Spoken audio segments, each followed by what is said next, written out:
presented by the Strong Blue Line Foundation and powered by Moose Ridge Coffee in Snake River Landing, Idaho Falls. Welcome to the podcast, where former San Antonio police officer, author, and pastor Tim Rupp walks you through real-life scenarios involving our police officers and digs into the depths of facts and opinions on each case. This is Cop Talk, and it starts now.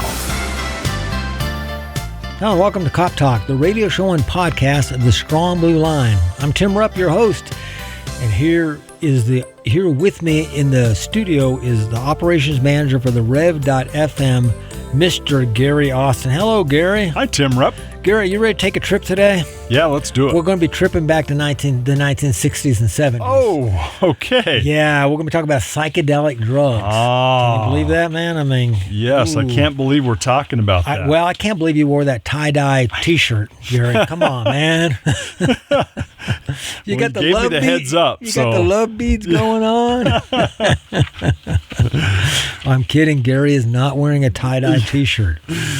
Well played, Tim Rupp. He's wearing a conservative Climb well T-shirt. Climb. We want to, Climb could support us here. Right? Yeah, that's true. They make good quality stuff. They do. And that's for free. Yeah. They could support the Strong Blue Line Foundation. And if you'd like to support the Strong Blue Line Foundation, please do so at the strongblueline.org. Hey, so Gary, we're going to talk about the psychedelic drugs, but before we do that, we will honor the officers who were killed in line to duty on this date in history, September 24th. Here we are nearing the end of the year, already fall, well into fall. September 24th, 1873, Patrolman Solomon White, San Antonio, Texas Police Department. Oh, okay. Yeah, you know that well. I know San Antonio, Texas well. On July 19th, 1873, so this was 3 months before his death. On July 19th, 1873, a large dog had attacked several animals as it ran down the streets in downtown San Antonio. Dogs are still running down the street at night. Patrolman Solomon was patrolling the area of Main Plaza when several citizens told him about the dog. The dog appeared at Main Plaza. As the dog appeared at Main Plaza, Patrolman Solomon recognized the symptoms of rabies and shot at the dog but did not strike it. He followed the dog toward Military Plaza and across San Pedro Creek, firing several more. This guy downtown San Antonio chasing the dog down, shooting at it and missing. When the dog stopped on the other side of the creek, Patrolman White approached it to shoot it at close range. The dog suddenly lunged at Patrolman White and inflicted a sudden bite on his hand, a severe bite on his hand. Patrolman White contracted rabies, and his condition worsened over the next 2 months. He died on September 24th, 1873. Oh, be darned. Man, that's terrible, isn't it? That is terrible. He died of rabies. Huh. Bit in the line of duty. Man. Patrolman White was the first black officer to die in the line of duty while serving with the San Antonio Police Department. I did not know that. Huh. He's survived by his wife, who was murdered by her. He was survived by his wife, who was murdered by her new common law husband in 1876. 3 years later? Yeah, 3 years later, his wife married somebody, the widow. Yeah. Understandable. Common law husband. Well, didn't marry common law husband. Yeah. Lived with the guy, shacked up with him. That Yeah. would have been unusual back then. Really, it would have been. Yeah. But that was, man, that's an interesting a terrible story. Yeah. Huh. What do you have there, Gary? This is Trooper Kevin Alexis Ramirez Vasquez, Texas Department of Public Safety, Texas Highway Patrol. End of watch, Tuesday, September 24th, 2024. So Trooper Ramirez Vasquez and another deputy with the Ector County Sheriff's Office were responding to a crash, and the trooper was standing outside of the deputy's vehicle speaking to him when an approaching vehicle struck the patrol car. Both the trooper and the deputy suffered serious injuries.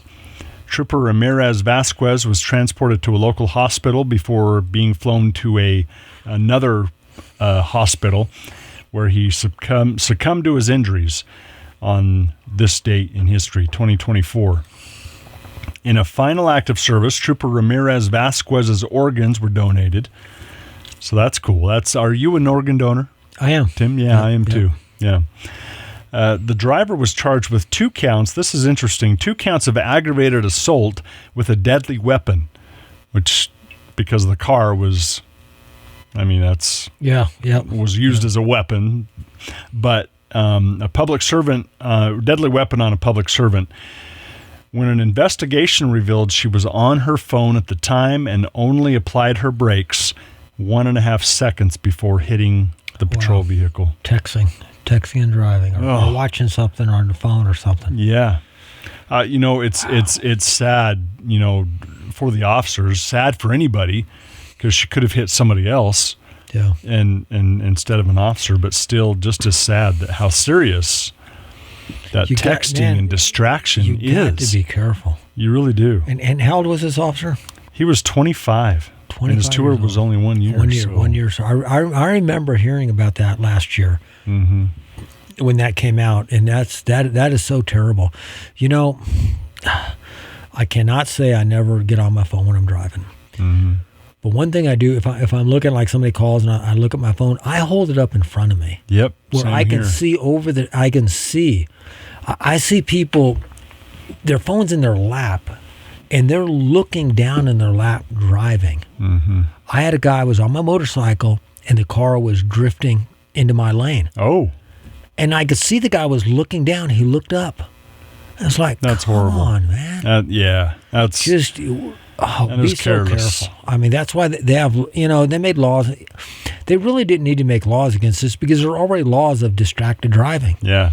Before cell phones, if you were eating a hamburger or reading a book, while driving, and it's distracted driving. Yeah. So they didn't have to necessarily make laws specifically about texting and stuff. But they did that, and you get in an accident and you kill somebody or you harm somebody, even get in an accident, they're going to get a subpoena. They're going to know if you're on your phone or not. Yeah. So it's not like, I'm going to delete all these texts and not tell the officer. They will find out. Yeah, right. They'll know the time of accident, and they're going to know whether you were texting or calling or watching a video on your phone, whatever it is. Yeah.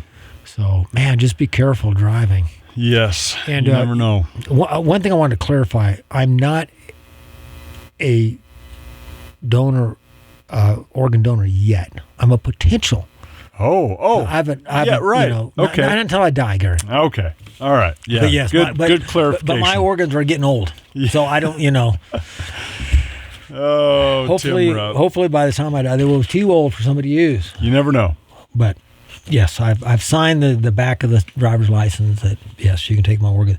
That I've heard about that somewhere recently where they were taking organs from people before they died. Did you hear that? It was on the news. I'm gonna have to try to bring that up. Really? Huh? Because it goes back to money. Oh. There are organ places that harvest organs, and like if you're an organ donor, and let's say somebody needed your liver, and it's like, okay, Gary, he's in serious injury, he's in an accident. He's like, okay, you're on life support, but okay, go ahead and take him. Like, wait a minute. Yeah. They're supposed to unplug the machine, make sure you go dead legally, and then harvest. But it's just it's interesting. It's a serious business. Yeah, I just heard about that it was about a month ago. And, I'll see if I can find something on that. Yeah, I'd be That's interested in hearing that. Anyways, we're here to talk about a dose of something new. This comes out of the New York Times, Gary. Last month, in August of last year, it says a dose of something new. Psychedelic drugs have won over some surprising converts. Scientists say they can treat a range of psychological ailments. Tech titans swear by them. Hollywood stars praise microdosing. You know what microdosing is? No. That's taking drugs in small amounts. Oh, okay. So it's like... Makes sense. Rick Perry, this surprised me. This is what caught my eye. Rick Perry, one-time Texas governor. I met Rick Perry when he was at the police academy years ago. Really? Yeah, he was down. I think that was before he made governor. Oh. Before he was governor, right when he first became. Oh. Anyways, he was down there for something or another. One-time Texas governor and Trump official is now an unlikely champion. In a recent newsletter, we asked for your questions. This, of course, is coming from the New York Times about psychedelic drugs. You wondered about the ailments they can treat, the dangers of using them, and where they can get some. Today, the Times expert beat reporters answer. So, Gary, what this article is people wrote into the Times to ask questions. And now the Times experts are answering the questions. And there's two categories. And the first category is science and health. Andrew Jacobs, who covers psychedelic medicine for Science Desk, answers these questions. Here's the first questions. The question is this. The question is, which compounds are used in psychedelic therapy and why? And this comes out of Arlington, Massachusetts, the question. The answer, many mind-altering drugs have shown promise for conditions like depression, anorexia, and post-traumatic stress disorder. Some, like the anesthetic ketamine. Now, the anesthetic ketamine, Gary, that is an anesthetic for animals. That's what it's designed for. Are not considered classic psychedelics, but are often lumped together with other drugs that shape perceptions of reality. So these drugs shape perceptions of reality. Yeah. You know, when I mentioned this to her earlier, the first thing you mentioned is what I thought of LSD. Yeah. You know, here's a quick primer. Psilocybin, LSD, and ayahuasca, I believe that's how you pronounce that, are classic psychedelics, serological, help me with that, Gary. Hallucinogens, man, because they act via serotonin receptors and provide vivid perceptual changes in mystical type experiences. Wow. Yeah. So these other ones, MDMA, commonly known as ecstasy or Molly, is a empathogen, a drug that fosters feelings of empathy, openness, and connection to others. It increases the release of neurotransmitters like serotonin, dopamine, and neuroepinephrine. Ibogaine, I think that's how I pronounce it. Ibogaine, which introduces a dreamlike state, is harder to classify and is best used under strict supervision. It has been associated with fatal heart arrhythmias. So there are some problems with these things. Yes. And he kind of puts them out here. Now, the next question is this. Are psychedelics a possible cure for dementia or cognitive decline? The research is in its infancy. Investigators are especially interested in the drug's effect on neuroplasticity, mood, and neuroinflammation, a key driver of Alzheimer's disease. One study is looking at whether psilocybin can reduce depression and improve the quality of life for people in the early stages of Alzheimer's. So they're looking at it for Alzheimer's. What can these drugs treat? Do they have a different effect on people with mental health disorders? The answer is this. There are scores of psychedelic studies underway on the end-of-life depression, traumatic brain injury, obsessive-compulsive disorder, and others. Only ketamine can be legally used off-label for treatment-resistant depression. MDMA may win the approval to treat PTSD, and a psilocybin-like compound may win the approval for severe depression. People with personality disorders may have generally been excluded from trials because researchers worry of how they could badly react. What are the risks? Now we're starting to get down to the nitty-gritty of these things. Most psychedelics have a low-risk profile when taken in standard dose in supervised settings. So this is talking about being supervised. And I'm thinking if you're going to be supervised somebody, it should be your doctor. Yeah, If you're absolutely. Gonna do these, okay, I it should agree. be a certified medical doctor and a doctor that has your best interest in mind. Yes. Not a doctor that wants to try to sell you something. No, absolutely not. That's too risky. But here's the catch, Gary. But there are short-term psychological risk, including anxiety, paranoia, and confusion. So, Gary, if you're taking these things for anxiety, and one of the side effects is anxiety, Yeah. possibly anxiety. Uh-huh. Why would, and paranoia Doesn't and make confusion sense. Yeah. that can be brought on by an especially intensive experience. Read below for more bad trips. We're going to read about the bad trips in a little bit here. There's less data on long-term risk, but there have been rare cases of long-lasting paranoia, mood disturbances, and hallucinations, symptoms that mirror schizophrenia. So people are, they don't know what the long-term risk is here, Gary. And here's what I've noticed in pharmaceuticals lately. When a new drug comes on the market, they do the initial test. All of a sudden, people want to start taking it. Yeah. Instead, it used to be that, they would go on for years and test something. And it was kind of frustrating on one hand, because if you have a terminal condition like cancer, let's say, the doctor says, you have stage 4 cancer, it's terminal, and you have a year to live. Then, and I think President Trump has okayed a lot of that testing, things that haven't been completely certified by the FDA yet. That's okay, to do that. I think it is, to try these things. But just something that, we don't, I'm kind of depressed, so I want to try this. It may be worse for you. Exactly. Than waiting for it to be vetted properly. Here's the next question. To what extent are large pharmaceutical companies investing in this treatment?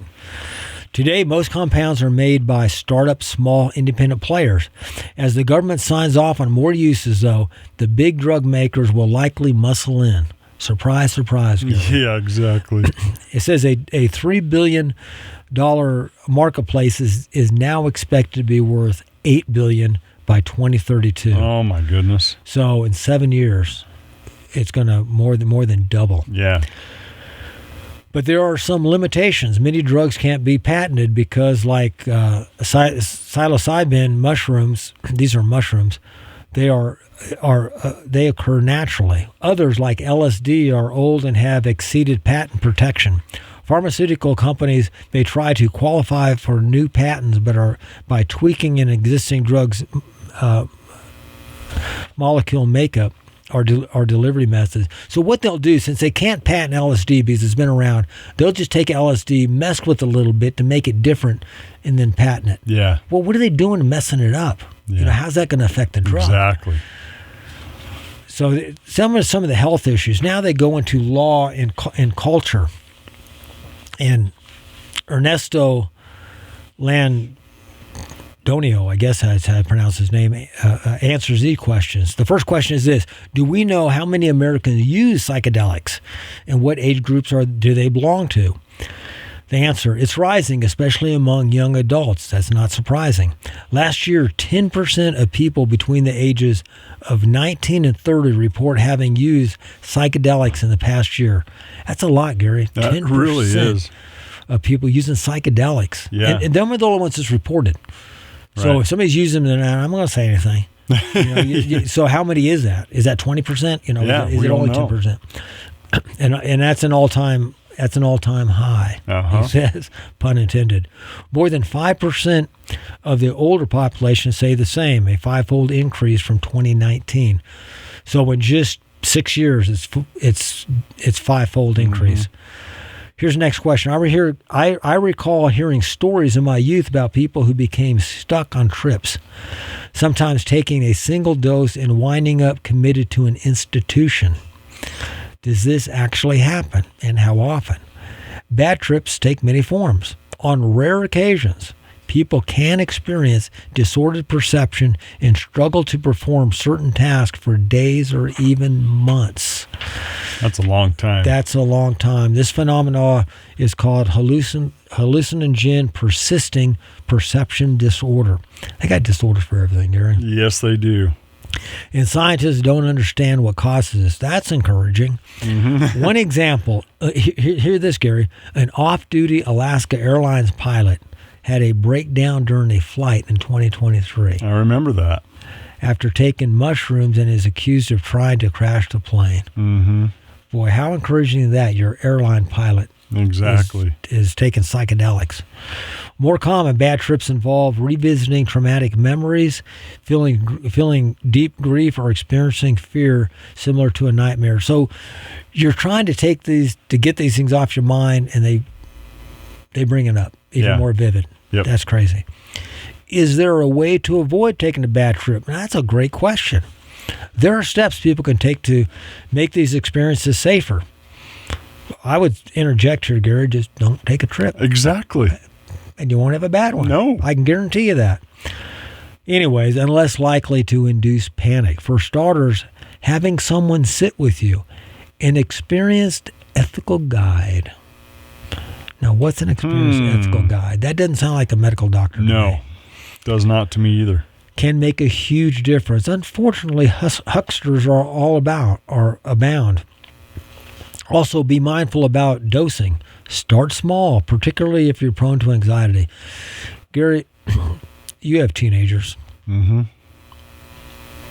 Teenagers seem to indulge. Yes.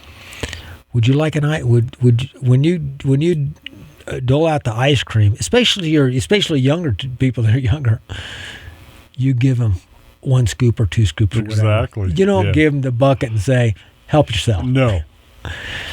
People just don't do that. Hey, if 1 pill's good, 2's got to be twice as good. Yeah, that's right. You can buy testing kits online to ensure you haven't been sold a counterfeit. Oh, that's great. Yeah. But there's no guarantee of avoiding a bad trip. So there you go. No guarantee. Where are psychedelics legal for mental health treatment? And how are they different from different states regulating them? Ketamine psychotherapy is most accessible. Clinicians in the United States offer it above board, but there are risks for addiction and bladder damage. Oregon and Colorado allow the use of psilocybin, that's mushrooms in a controlled setting under the care of a licensed sitter. Licensed sitter. Okay. New Mexico is launching a similar program soon, and lawmakers elsewhere are watching. But under federal law, producing, selling, or using compounds like psychoactive mushrooms, ayahuasca, however you pronounce that, LDS, and peyote remain a serious crime.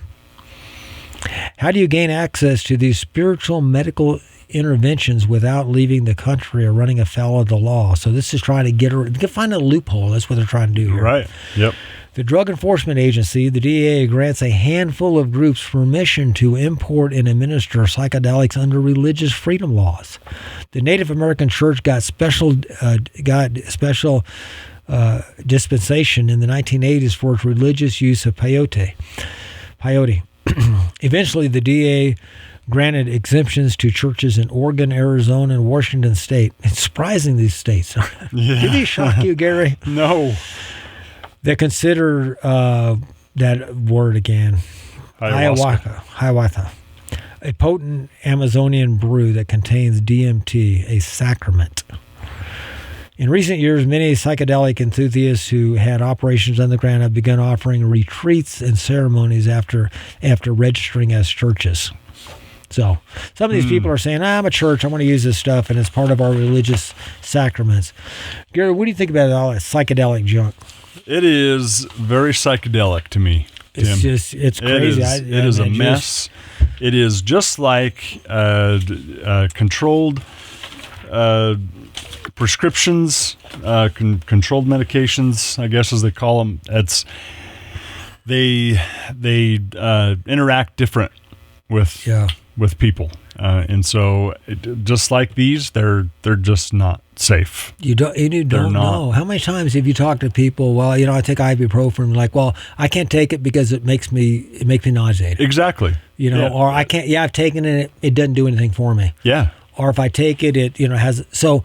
And them are pretty safe medicines. Right. Yeah.